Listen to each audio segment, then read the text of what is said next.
Okay, All right. so we're here another week to talk about. Now, I have to admit, when I came up with this, I did not realize it was the 25th anniversary of Pokemon. I did not know.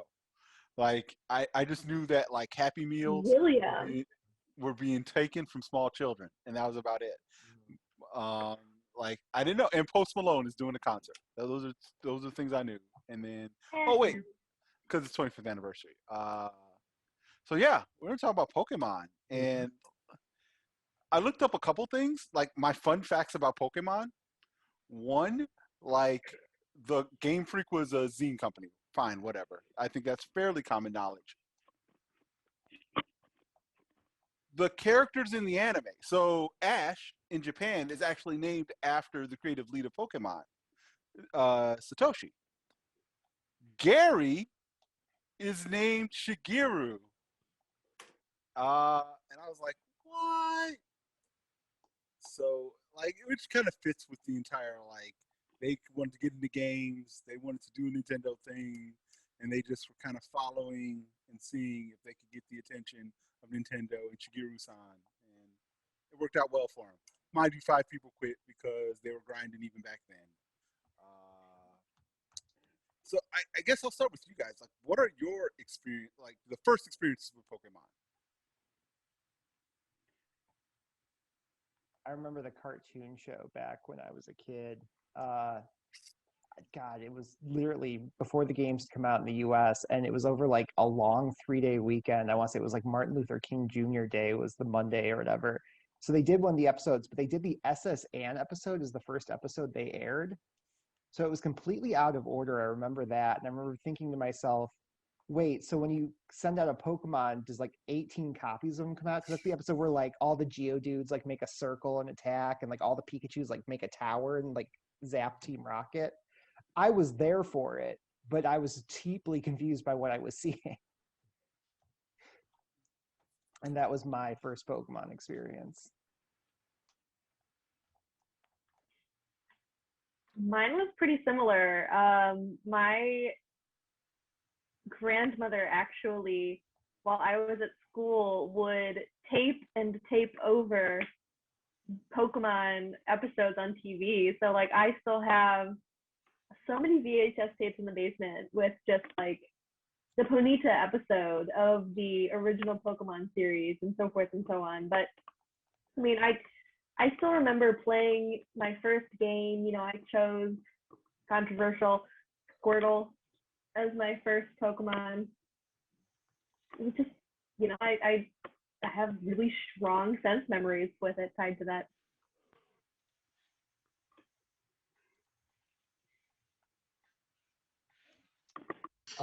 I guess I'll go next. Now, I don't want to be beaten, okay? I don't want anybody to hurt me here, but I'm going to tell you my experience.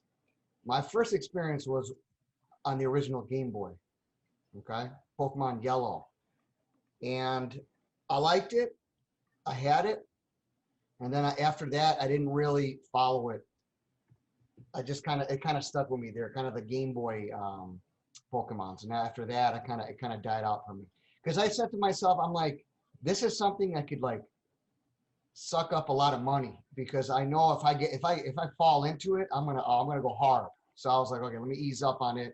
And then I kind of was taking more with Zelda. Those games kind of drew me in more than Pokemon. So, but Game Boy, that's my first experience. The original Game Boy, the big fat disgusting. Mine was also the original Game Boy. I played some Pokemon Red. Mm-hmm. I don't think I ever finished it because I was playing Kirby instead. But yeah, Pokemon Red. Okay, I can't laugh at you only because I've never played a Pokemon game. Wow. I remember the show vaguely, and I've seen the movie,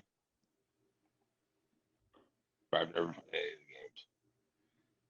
the games. My experience stems from the anime, the movies, and then eventually I found out there was a game, and Pokemon was very big for me in 2003, and everyone was having it. Everyone had a Game Boy, and in some ways, it was like the original like multiplayer game in a way that you can just play with friends. Like you can just connect this like Game Boy Advance SP wireless cartridge, just start playing games versus people. For me back then, that was so cool, and that was like a pinnacle point where Pokemon just started to exponentially blow up. But also, before we transition, I just want to put on the table. Game Freak somehow managed to sell the same game twice for 25 years and made you buy it. Both. Just gonna throw out real fast. That was a Miyamoto idea. You won. They Dimitri, won. Oh, Chris, what were your experiences? so I had a lot of experiences, but I think my first was, I'd probably have to say the game. I think I saw a couple buddies of mine play it. Back in the day, my sisters used to work at kinder care, and sometimes I'd go along with them. And all these kids, they were playing Pokemon, and I had to get in on it. And then from there, it took off. Like, I started watching the movies. I thought the movies were the coolest thing. And then, obviously, the anime. But I think my first Pokemon game was Fire Red. And then, yeah, that's where it started. Dimitri, are you a champion? Heck yeah, I'm a champion. Look at it. Last week you were going to be better. Last week it was Be Better. Now you're a champion. Now he Champ. succeeded. You used to, didn't you have a hacked version that used to play on the iPhone? Am I correct? Oh yeah, you know what? I did fall off Pokemon. We know the Nintendo ninjas are gonna get them now. No, I just started I don't know what happened. Like in high school, I went through a phase where Pokemon just it just came up again. Everybody in my high school was playing Pokemon, and we all had emulators on our phone, and we were all playing different we were playing Pokemon games. We were I don't know, I forgot what we were doing, but yeah, there was a craze at our high school where Pokemon just took over, and everybody had emulators on their phone. I think you played Pokemon. Was it Pokemon Leaf? Like the GBA version, the Game Boy Advance. I think I played them all. I went hard. I remember my favorite though was Emerald. So It's a good one. Yeah. What about you, Christopher? All right. So I think my first was seeing the anime on Cartoon Network a few times. But then after that, I eventually managed to get my hands on a copy of Diamond in 2009. So right around when Black and White was going to start coming out. Or was that 2012? Somewhere in that time period. It was 2006, 2007. Well, that's when Diamond and Pearl came out. I'm talking about when Black and White were coming out, which I think was 2010?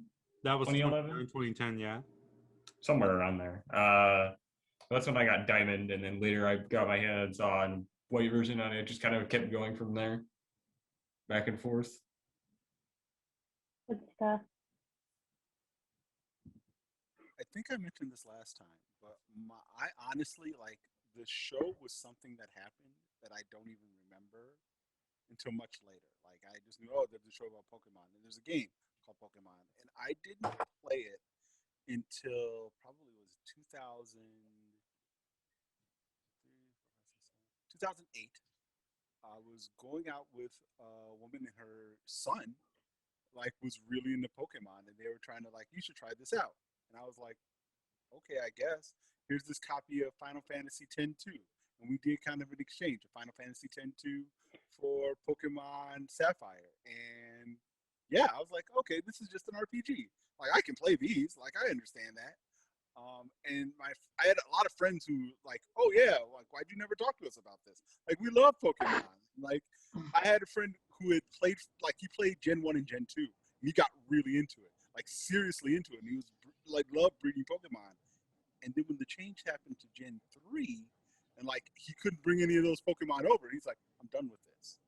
And I don't think he came back until Sword Shield.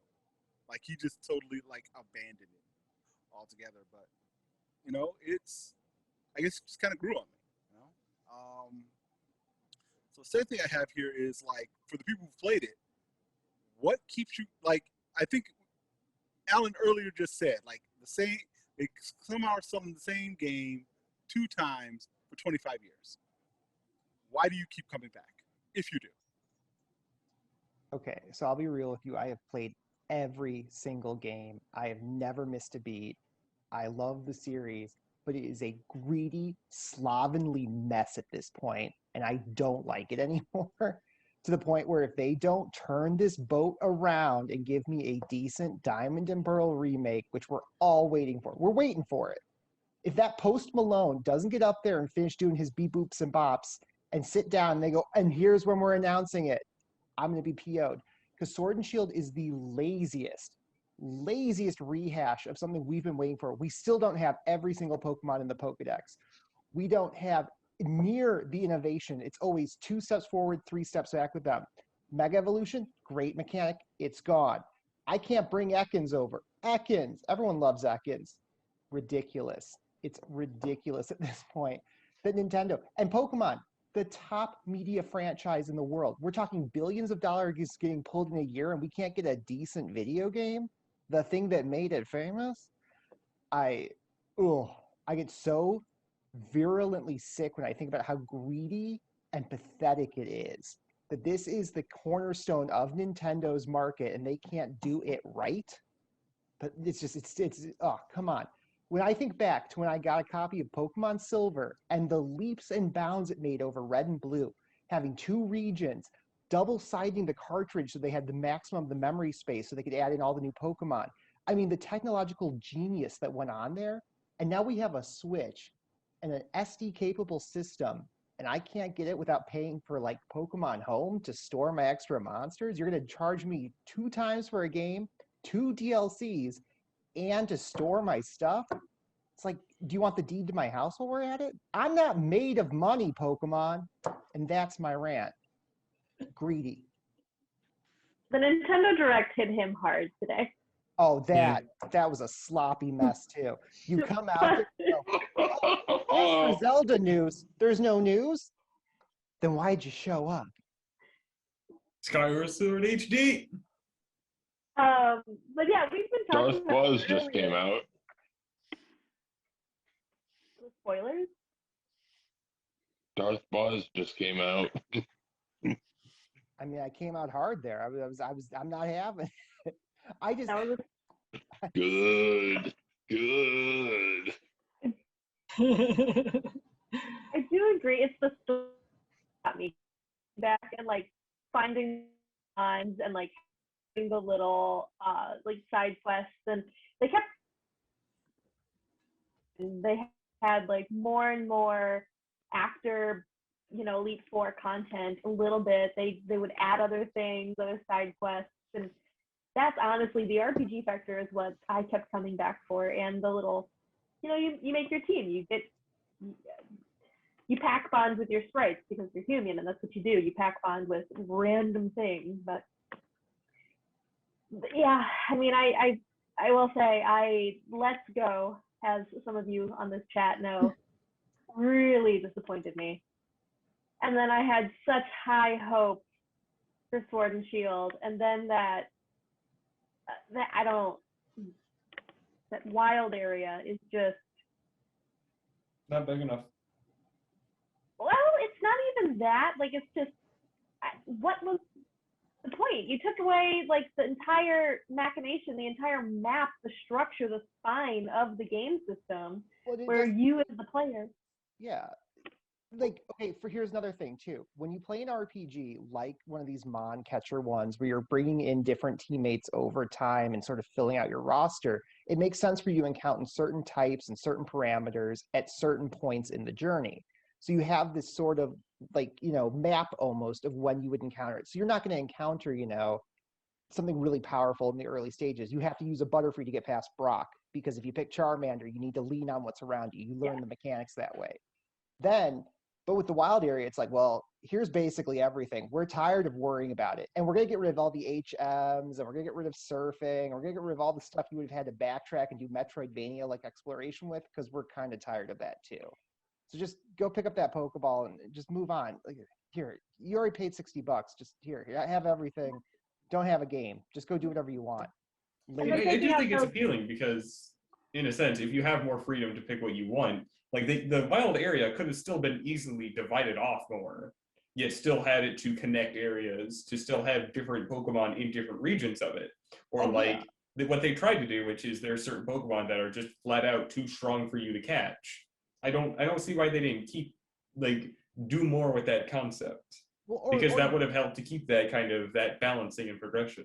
exactly. I would have liked a big central wild area like that where like you keep coming back through it, maybe doing loops to get to the other towns or something. And then by the end of it, you have this big open area that's like a safari zone. Like once you've kind of gotten through the RPG part of it. Because once you're in the end game, yeah, give me all the tools so I can play competitively. But when I'm playing the actual game, I kind of want it to be a little bit more structured, I guess. structured or cottoned off like a safari zone, like you said, like something that you don't necessarily, that's not the whole entire bread and butter. Right. Like at the end, give me everything. But Exactly. don't give it to me like, and then don't show me an Onyx and be like, oh, you can't catch that because it's Right. level 30. It's like, but my guy's already grinded up. Let me catch it.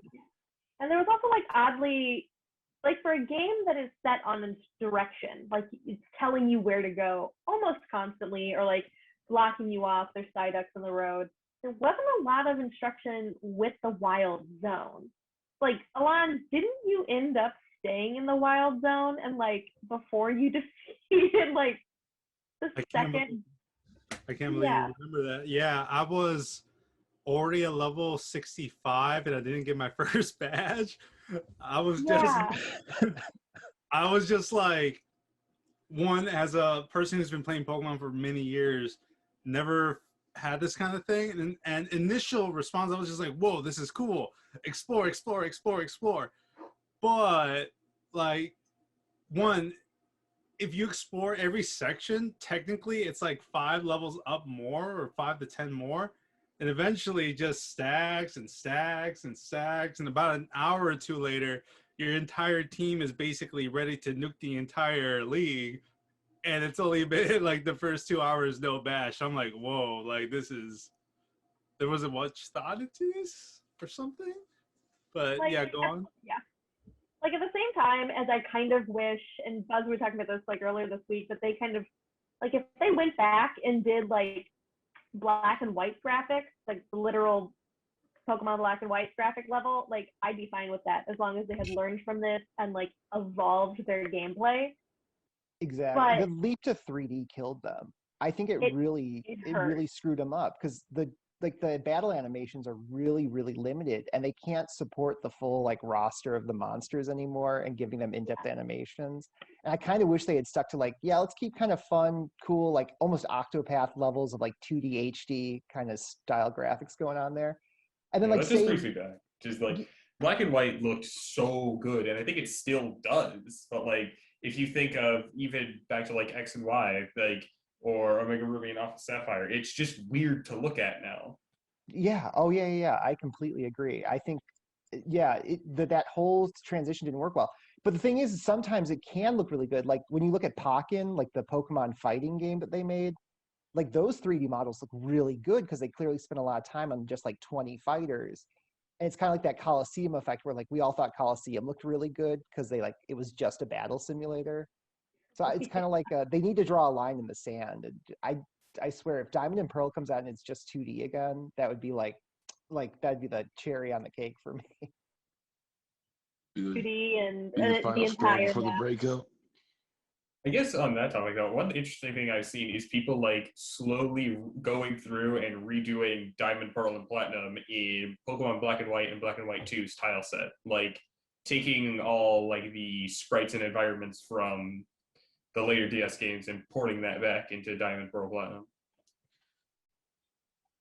Yeah, it's always interesting to see that, isn't it? Like how, or I've seen some people take the Sun and Moon monsters and kind of try to use the animation grids from Black and White 2 and like that era and be like, hey, look, this is what it would look like if it was like that. And it's like, you've got these dedicated fans out there doing really cool stuff with it. It's kind of like Nintendo just steal from the people doing it for free already. Like let's retroactively take from our fan base.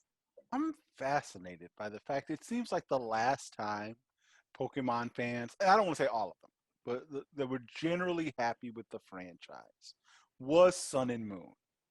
Like Sun and Moon seemed to be like at least they're moving in a direction. They're showing a change. They kind of changed up the system a little bit.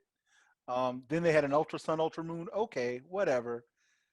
But remember, after that, what do you get? You get Let's Go. And Let's Go was like, oh, but that's all right because you're going to get Sword and Shield. You got to put up with a year Let's Go, but Sword and Shield's going to come out and everything's going to be A-O. No. I not so actually much. liked Let's Go a little bit because I was like, I've played Red, Blue, and Yellow to death and Leaf Green and Fire Red, so I didn't mind like the goofy kind of chibi aesthetics. And also like, I really liked riding on certain Pokemon, like just going around the world map on top of like Onyx, for example. That was like a fun. I liked that. That game didn't need to be a lot more for me. If the battle mechanics had been a bit better, though, I hated that it was like there's no fighting wild Pokemon. That really. Yeah, that was annoying. It was Pokemon Go. It was Pokemon. It was Pokemon Let's Go. Let's Go. Right. It was, I think, designed to bring that fan base into the, like, this is how you would play, like slightly more complicated, but not as complicated as a traditional Pokemon game. Definitely. Let's Go Eevee and Let's Go Pikachu is still not a Pokemon game. No. I would argue it's not. Or it is to the extent that, again, like you said, Pokemon Go is a Pokemon game. It's like a spin-off title, I'd say. You know, I'll give it that, a spin-off. So, the thing I wonder about is like, I wonder how much they can and will ultimately change this formula, right? Like I wonder if this kind of fills the same role as like a syndicated television show. Like there's only so much that can change. Like it's, as a person who's a fan of like comics and who likes, like Spider-Man, right? There's only so much you can do because at a certain point, this character is meant for this audience. And it doesn't matter that the character's been around 50 years.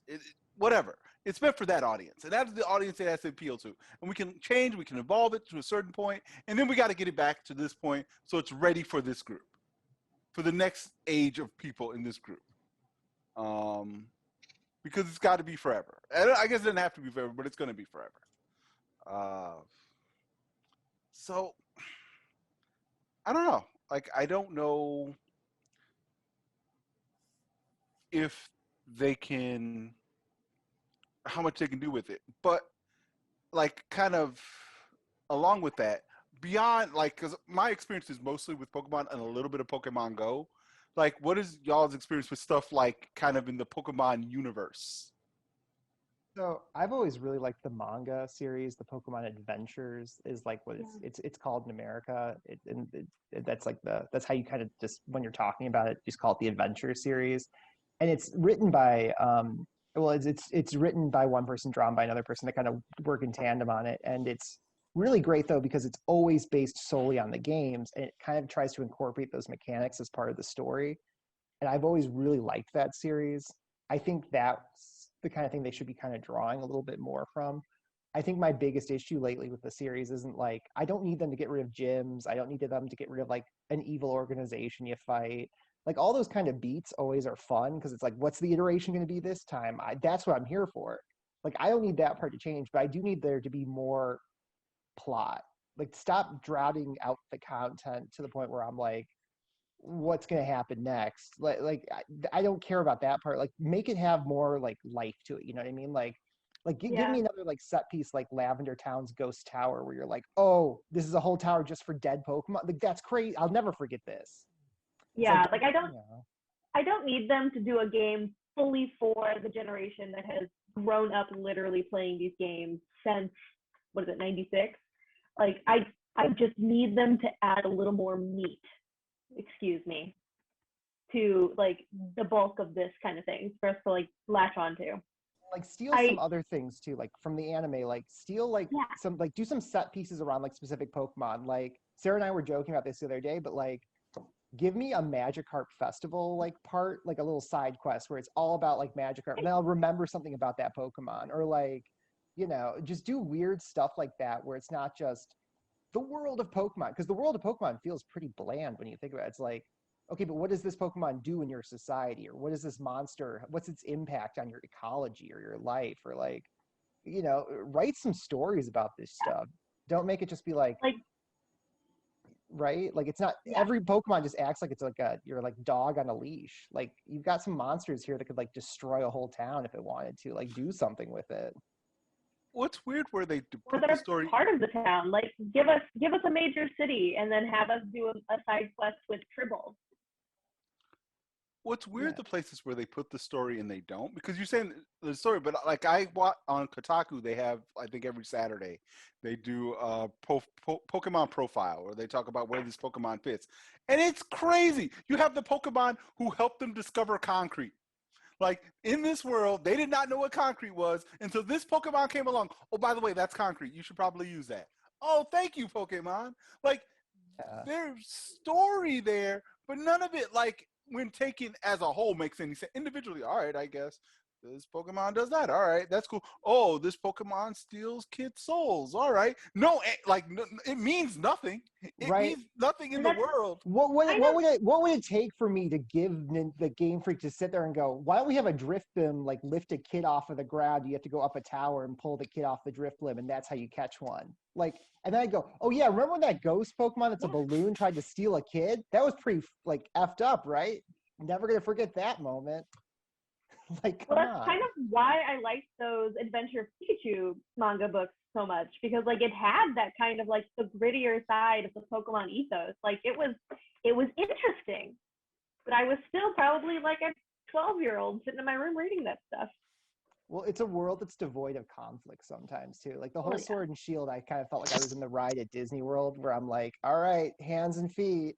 We're going to go on this linear path and nothing's going to be that hard. Don't worry. And all of your guys are going to level up at the same time. And you're going to get to the end. Like eventually. Right. Like there was nothing too crazy going on there. It kind of sounds like they're coasting off the success of two things. One, Pokemon Go. And two, well, maybe to a way lesser extent, live action movie.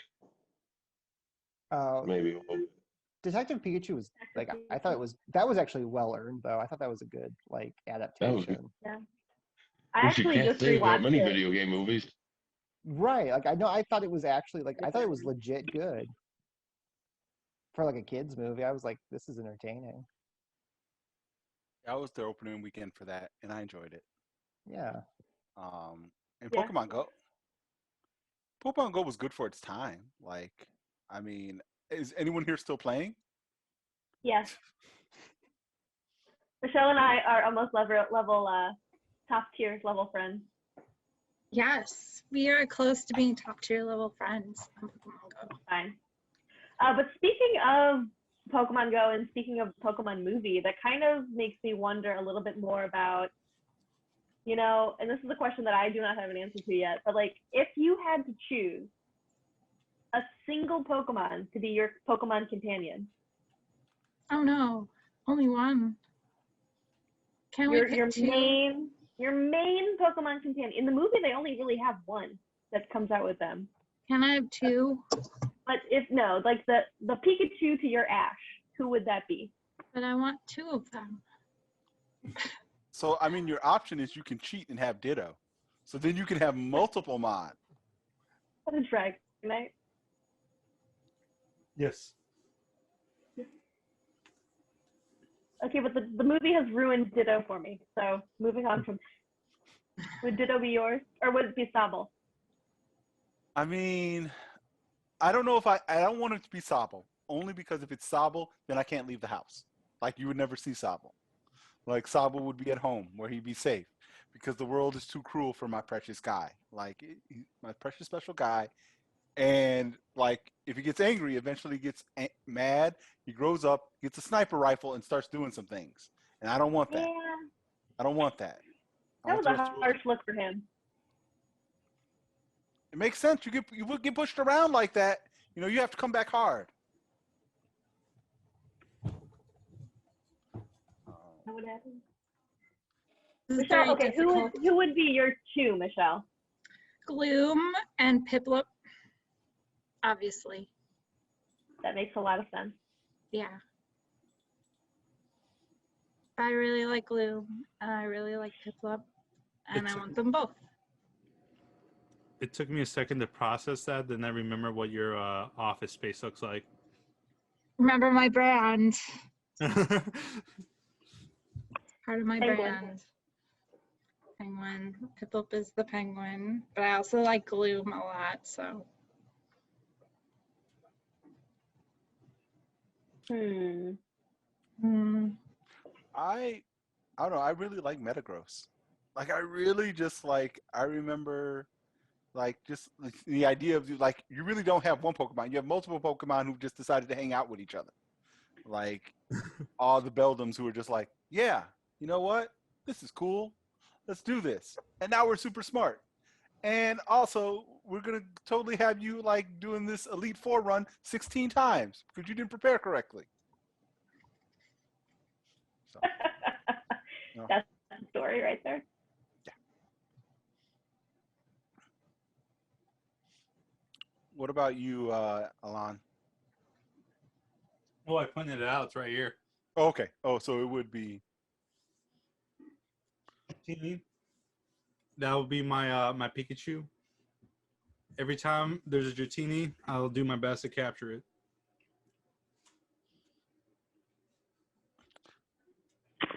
I don't know. Like I feel like Magikarp deserves some love, right? Like he hangs out there, trying his best, just looking to survive till 25. Then you get a Gyarados, so. Right. I don't know, I'd almost want to go classic with a Haunter, but one of the playthroughs I'm doing right now, I have a really great Dusk form. The other problem I have is I nickname all of my Pokemon, so I don't remember. Lycanroc? Lycanroc, Yeah. the werewolf. But I really, exactly, but the Dusk form, Yeah. I really like that one. Or a Shinx, maybe? They're cute. Yeah, they're all right. All right. Was yours going to be a Shuckle? No, I do like Shuckle. No, it'd probably either be like a Psyduck, because I really like the look of Psyduck. Because it seems like it's a nice one, and it's kind of like it's got like that weird like ovuloid body that's like kind of like soft looking. It'd probably be Psyduck, honestly. A thick one. Okay, yeah. What about you, Dimitri? I didn't play anything after like I stopped at Gen 4. So That's fine. I'm trying to think. I'd probably have to go with Swampert. I don't know. I like him. That'd probably be my main one, my buddy, Swampert's a good one. Yeah. Ground and water. That's what I'm saying. And he's cool, He's just chilling. He's not funky looking. No. Chris, do you have a opinion on this? I don't know. Yeah. Jigglypuff it is. All right, we'll take it, I guess. I'll take Jigglypuff. I'll take him. All right. Thank you. There's so many choices. So I think this came up a little bit last time we met, but just to kind of flesh it out and maybe if there are more answers. What are some good Pokemon alternatives for the discerning gamer? Like, what do you have? Like, because it seems like there seems to be a little bit of agita during this conversation about where Game Freak is. So I got one right here. Okay. Okay. The best series of monster catching games that predates Pokemon is the Dragon Quest Monsters series. I will, to this day, take my old Game Boy cartridge of that and boot it up. It is so good. It is this amazing series. Like the plot and the pacing and the way the world's constructed is so good. Because what you do is it's based off Dragon Quest 6 or Dragon Warrior 6 when it was in the US. Well, the naming was really weird at the time. So it's actually called Dragon Warrior Monsters if you try to like look up the cartridge now, because they didn't change it to Dragon Quest in the US due to a copyright issue until way later. But basically you play as the protagonist Terry from 6 as a kid, and your sister gets taken in the middle of the night by a strange monster in your basically your bedroom's like dressing cabinet. There's a portal. So you go to this other world. It's basically the whole castle's inside of a giant tree. And as you play the game, the tree grows. So new limbs will grow, new areas of your town will develop as the king has you going around trying to collect monsters from other portal worlds. So every time you go to a different area, it's via portal. So you'll like end up in like a desert area, or you'll end up in like a beach scene or like a castle town. And you recruit monsters by giving them meat during battle. So you'll throw out treats to them, and they'll decide, since it's your guy who gives lots of treats, they'll follow you. And it's all the different Dragon Quest monsters. But the best part is as you collect these monsters, the way to really get new monsters is you marry off a male and female monster. They leave after producing an egg, and then you can hatch the egg to get a combination of the two. So it's like okay, so you're telling me I can make a metal slime dragon? You definitely metal slime. You can get dragon slime and metal slimes get together. You can make a king slime by crossbreeding multiple slimes over time. What do you get with crossbreeding a dingaling and anything? Dingling. Oh yeah, I don't know. A monster of eternal torment. I don't know if the dingling's even in that game. There is a material family, but it's an interesting game too, because it does like the family thing. So you have like a slime family, a material family, that's where like Golem lives and shit. But then certain combinations of specific monsters will make different classic Dragon Quest monsters that aren't just the family crossovers on the thing. And so people have made like huge trees out of the game too. And like you kind of start making these breeding charts where you're like, okay, I only can catch one monster each time. So I need to make this egg a female egg by taking it to this guy who plays a harp over it. It's that classic Dragon Quest craziness, but it's so good. I never stop talking about this game because it's so much better than like what Pokemon is now, and it's like 20 years old. Did they release any other versions of it, or is it just? There was a second version where they did the Pokemon thing where there was 2 copies of it. One we played as Kobe and one we played as Terra. They're like a brother-sister, but they actually were different games. So it was worth getting both of them. And they could cross-connect via the Game Boy cable. They kind of did steal that from Pokemon. And then there's a series called Dragon Quest Monsters Joker, which is the new one. And that's the one that's on the 3DS. And supposedly we're getting a Switch port of it soon. So we'll actually be able to all play the games again. All right, now Shin Megami Tensei. Thank you. Thank you. Thank you. I was waiting. I was patiently waiting my turn. Oh, yeah. I forgot that one's also kind of the same thing. That should have been my answer. I really like SMT. Now, what other series can I get sent into a black hole on the South Pole to go and punch demons with a gun? Oh, you're a Strange Journey guy. I'm in all of them guy. What other series can I get recreated inside a digital world as a demon? Did you like 4? I thought 4 was the best one yet. I loved 4. Oh, God. I love all of them. I do, too. I really love that series. That was a really good. I want another like Raito-inspired game, like more action-based with a lot of the elements still there. So good. I really want them to put Raito Kuzunoha on like the PSN again and stuff, because you can't. I think it was on the PS3's PSN shop, but they haven't redone those. I really want to play them again. God, there's so many good SMT games that need remakes that just need to be brought forward again so people can actually play them. There's just. Well, like Nocturne has not aged a day, and that HD remake, I keep waiting for it, and I thought for sure at the end of the Direct today they're going to be like, and by the way, I think that, if you ask me, I think they're saving that for like their own Direct or like Direct type thing for their own announcements. And that's kind of what I think is the deal with Pokemon too, because there wasn't anything about Pokemon in that announcement, which makes me think they're probably saving that. On the 25th, I guarantee you, after that Post Malone gets done doing his thing, they'll do an announcement. But I am waiting for that SMT thing. The Nocturne 3, because it's already out in Japan, and and then they started updating it. Like they added a few quality of life features after the game was already out. I'm like, oh, that's neat. Why wasn't this on launch? Right. And like also where's our copy of it? Because that game almost has zero voice acting in it too. So like there's no real turnaround for localization. The script's already there as well. They did not modify the plot except Yeah. for post content. So it's where is it? I think like maybe there will be more editing in terms of the US release, which is probably which might be why it's taking longer. And then it could also be that there's been like rumors of a PC port, so that might be part of what's taking it so long too, because they want to release all that at the same time. We are getting Kuzuno as an option along with Dante in our version. So that is like a new thing, I guess. I'm waiting Dante's on the gonna be Digital there? Devil Saga remakes. Dante's for sure going to be there. Yeah, Absolutely. they're doing the Ultimaniacs version. So when the version we got in the US was like the final version, because they did 2 releases in Japan on top of the original disc that they did. Yeah. So now we're getting like everything and plus, because they never got a PAL version over there. So like that was back in the day when we kind of like benefited by getting games late because we would get the extra content.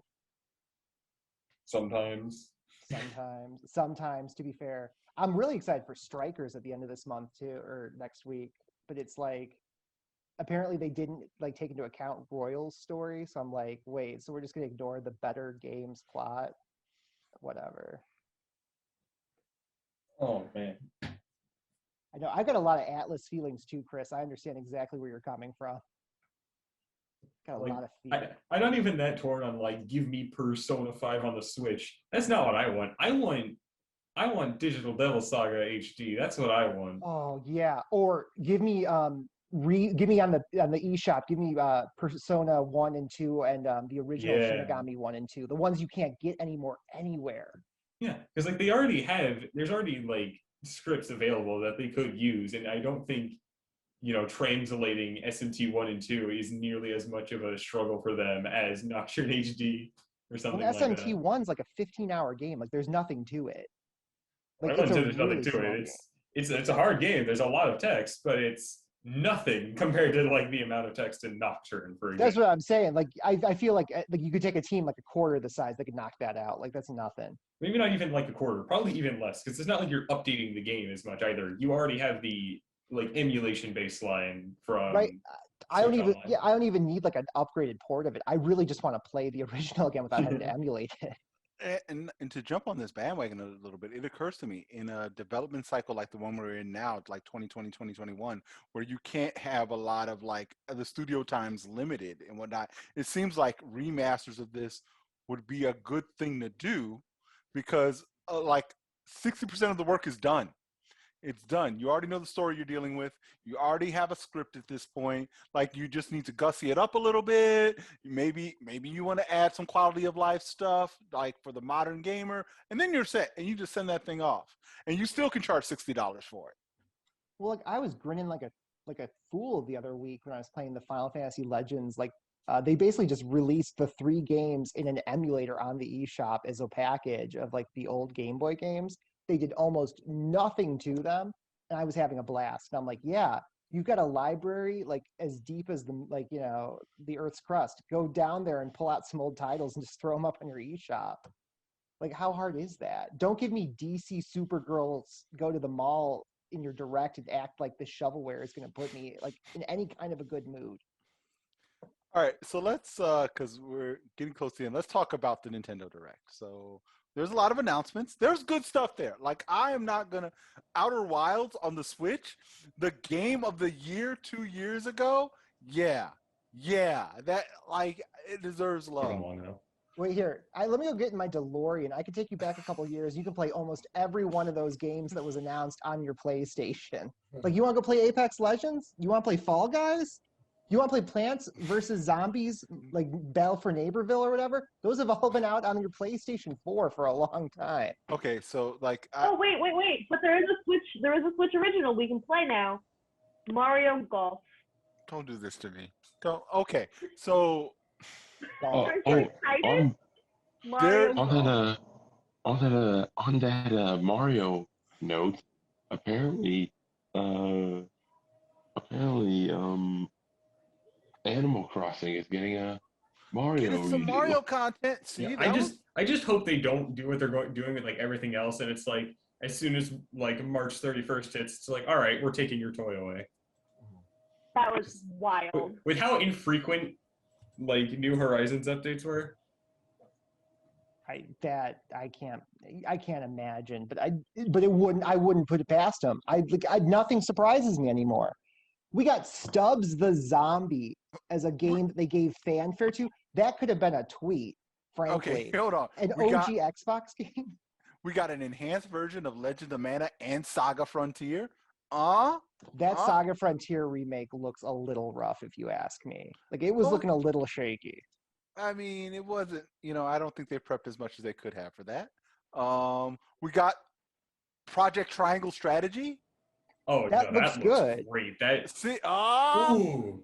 Okay, God, okay. I that love does Final look Fantasy good. Tactics, and that just looks like that, but like modernized with like more depth to it. I am excited as hell for that. I'm very excited as well. Agreed. But it's a 2022 title. I'm probably not going to be alive by then. Like, what about I said it earlier. Neon White? Oh, come on. A first-person action deck builder. I didn't know those words went together. Apparently, it looks interesting. I would give that one a shot. I would give that one a shot. You know what I won't give time to? The terrible frame rate on that No More Heroes 3 coverage. This is a game we've been looking forward. I've been at least looking forward to. It didn't look that good to me. I'm like, you could polish this up a little bit. Like, if you're gonna sell me a hope that it was just like technical issues and not like that's just what the game's gonna be like. I'm gonna be so sad if we finally get No More Heroes 3 and it runs like that. That's what I'm worried about. Like, I'm like, because the Cyberpunk. No More Heroes 1 and 2 on the eShop, I downloaded those. Ran really well. Granted, they're older, but they did run really well on the Switch. Yeah. I was kind of hoping for that level of like quality. I don't know. I was a little nervous coming out of the last No More Heroes release. I forget the name of it. Like, I'd have to look Travis Strikes Again. Yeah, Travis. Like, I got excited because I thought that was going to be our No More Heroes 3. And I was like, yeah, Travis is back with that same thing that plays through the entire. Oh wait, no, this isn't what I want. This is like WarioWare. And nothing wrong with WarioWare, but I'd rather just have WarioWare. I don't need Travis Touchdown in that role. That was bad. So the re-release of Ninja Gaiden, like, the only thing that bothered me, like, it was a fine series. I have wanted for the longest time a re-release of the PS2 Shinobi, which I thought was a superior game. Like, for those of you who may not have heard of it, it is like Ninja Gaiden, except the weapon you're carrying is a blood-sucking sword, and if you are not killing enemies fast enough, it eventually just starts to suck your blood. So you have to get out there. Oh man, there's a tank. Guess I gotta cut through it, because if I don't, my sword's gonna kill me. And that game was great. But Ninja Gaiden, that's good. We got Skyward Sword. I will always feel bad for loving that game, but there's something just so magical about waving around a Wiimote like it's a sword. You can't get that anymore. I'm glad Nintendo finally gave up the ghost and was like, oh, you don't have to use motion controls with it, we guess. And I was like, yeah, you're right. I don't want to. I'm a curmudgeon. I will always love it. I know most people don't like it because, it does get tiring to wave your arm around for hours on end. But I did not care. I loved it. That didn't bother me so much as like the tracking just didn't feel right. Like if it's truly an upgraded experience, maybe I'll give it a shot. But I was also kind of I never really had issues with it, but that's just a personal issue. I can't say that, oh yeah, no, it worked perfectly for me. That means you're lying. I mean, I've got a lot of personal issues, but I'm not paying you guys for therapy right now. Yeah. No. I better be getting paid for it if I am. Well, I Fair kind enough. of go to professional. No, I would never go to therapy for somebody who likes Skyward Sword. That's the opposite. That means you need therapy. No, Twilight Princess, though, where is that remake, for example? Or Wind Waker on the The Switch? fourth Twilight Princess re-release. Listen, I would play the heck out of that. I'd play that before I play Skyward Sword, though. I'd rather have Wind Waker, even though all the padding in Wind Waker. Give me the Wii U version of Wind Waker. That was a really good updated remake. I'd play that again, too. It's just Skyward Sword. It feels so weird. It felt like a slap in the face because we're coming up on like the Zelda anniversary. You got what's his name out there being like, "Hey, we have news," and the news is we have no news. Oh, and here's Skyward It's more Sword. than a lot of us are getting. It's more than the F-Zero fans are getting.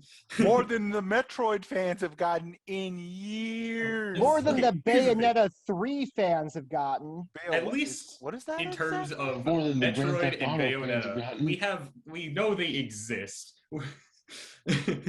You I know, mean, I they know Breath of the Wild exist. 2 exists, but that doesn't do me any good. Yeah, but then you just have F-Zero sitting there in the corner, just waiting for its chance to have anything outside of a cameo in Nintendo Land. Or maybe like another Mario Kart. Just kidding, they'll never make that.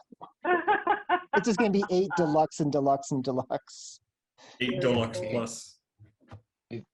I'd rather have them remake Double Dash. Like I want Double Dash. Ooh, Mario Kart 8 Deluxe Plus doing your taxes for the true car owner experience. it's gonna be forever. Oh my god. How would you bring that Hey, into this it? is more news than us Grand Theft Auto fans have received. Yeah, you mean those like 9 million GTA 5 updates?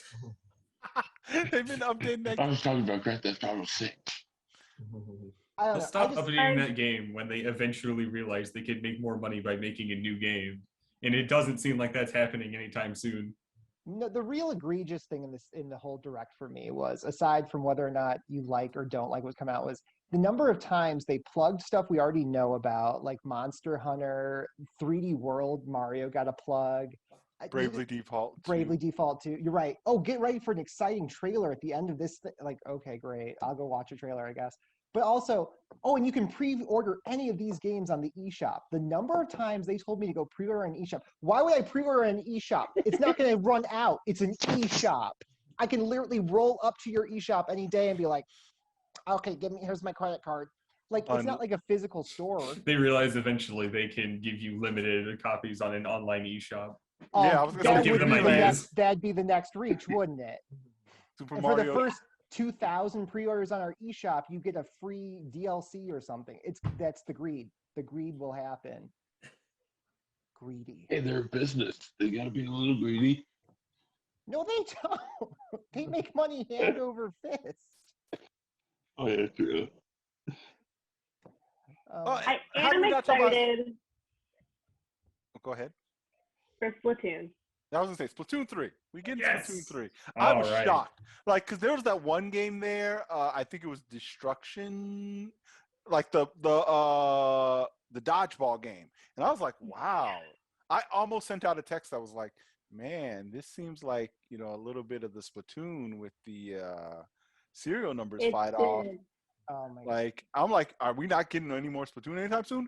And then they put Splatoon 3 right at the end, and I'm like, oh. It looks good. I definitely just the Mad Max jokes are already getting a bit old after like 2 hours, though. Gotta say. I was getting like the most cringe-worthy induced pain while I was watching that dodgeball thing because I'm like, what is this knockoff Wreck-It Ralph, and where is Disney to like slap it down? They could have been an interesting concept, but then they just made it bland. I don't understand why they chose to sell it that way. Like, it doesn't make any sense. Like, you have like an interesting concept. Like, There's a lot of baffling choices this direct, but there's also some that are just like, wow, I just wish this had been announced forever ago. Well, so the weird thing about that one though, that's not a Nintendo choice, right? Because that was an EA game. Like that was just they gave this trailer to Nintendo, and Nintendo was like, all right, we'll show it. Yeah, that was a lot of it could have been cut, and they really should have been like, we're not going to do a lot of third-party plugs here. Like, oh, Star Wars Hunters, a free-to-play brought to you by Zynga. Great, can't wait for that one. That is some monkey's paw sort of. Oh man, you'd want EA to have the Star Wars license? Okay. Yeah, you got your wish, didn't you? Man. And that teaser tells you nothing about the game. And people are like, oh boy. And I'm like, don't get excited. You're going to hate yourself. We hate ourselves anyway. Also, we got 2 new Smash characters. A 2-for-1 deal. Oh man, I really thought it was going to be just another Xenoblade 2 DLC, That's what I because was it was just hoping like they for. went so long without showing anything Smash related. Because usually in terms of those trailers, they will go like 15 seconds and then bam, it's Smash now. But they kept it going, and I was like, oh, this is gonna be Xenoblade 2 content. That's nice. That's a neat way to start out. And then it's just, I got invited to Smash, and as they're just standing on Final Destination, I'm like, oh, okay. So I have to ask, because normally they start the Smash trailers with the kind of Smash sound, Yeah. and then they go into the thing. But I came into the video at like 4:30. So I missed the beginning, and I was like, oh, did everyone else know this was a Smash character, and I'm the only person surprised? Nope. So they just didn't even do the sound or anything. No, they let it be a surprise. Okay. All right, because we needed more sword characters in Smash. That's what the game really missing. Really missing. My man. I think it's just, there's a lot of characters with swords, so there are, by extension, a lot of sword characters. You know who doesn't have a sword? Son Goku. Son Goku does not have a sword. Is he in an? I mean, let's see. Think of what the most like characters that people want the most, that being Dante. And what is Dante's most like well-known weapon? His giant sword. I would not complain though. I want Dante in Smash. I just want some really good stuff, and I also don't want it to be in 2022. Like Splatoon 3, I was like, oh boy, is this just going to be like more Splatoon now? And they were like, no, 2022, and I was just like, great. I mean, good. Give it more time to bake. Like, make a better game out of it. I'm hoping that comes after Nintendo redoes their online services, so the game can actually be like consistently enjoyable to play. What I'm wondering is the 2022 push. Like, maybe this isn't going to be on the Switch. Maybe it's going to be on whatever comes after the Switch. Like, I definitely don't think whatever after is coming this year. I'm almost positive not this year. Like, it may have been before March of last year happened, but definitely not now. But I think 2022 would be a good time. All right, it's why we're not hearing as much about Breath of the Wild 2, because it's going to be a Switch, whatever it is, whatever they call it. Maybe it's backwards compatible, maybe it's not. But, like, here you go. And That's I'd rather a good prediction. And I would rather have them have that little more to work with, that extra processing power. Like, I think we've seen. I think that's completely accurate. I could definitely see them trying to recreate the Switch launch's magic with the Breath of the Wild 2 as a launch title for the new, like, whatever the Pro or like the next step up is going to be. I could see Splatoon 3 being a cross-play between the two consoles. I could even see Bayonetta 3 making its way, or even Metroid, the next one, making its way on there because they are more graphically intensive. I could see all of that being totally up Nintendo's like sleeve.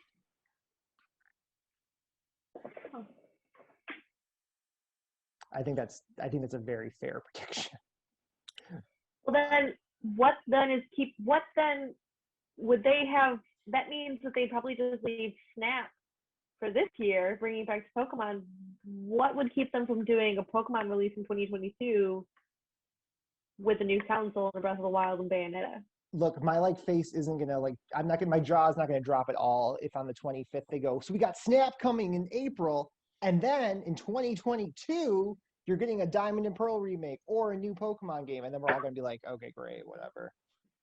What I'm worried about is I think this year you're gonna get Snap, and then they're gonna tell you, and guess what?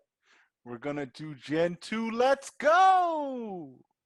That's going to be the other thing. They're going to go, while you wait for new Pokemon content, they're going to come out there with their kind of, crap-eating grin, and while you're waiting, Pokemon Let's Go Silver and Gold is coming out. And then we all go, oh. And there's a new DLC. A new DLC for Sword and Shield, too.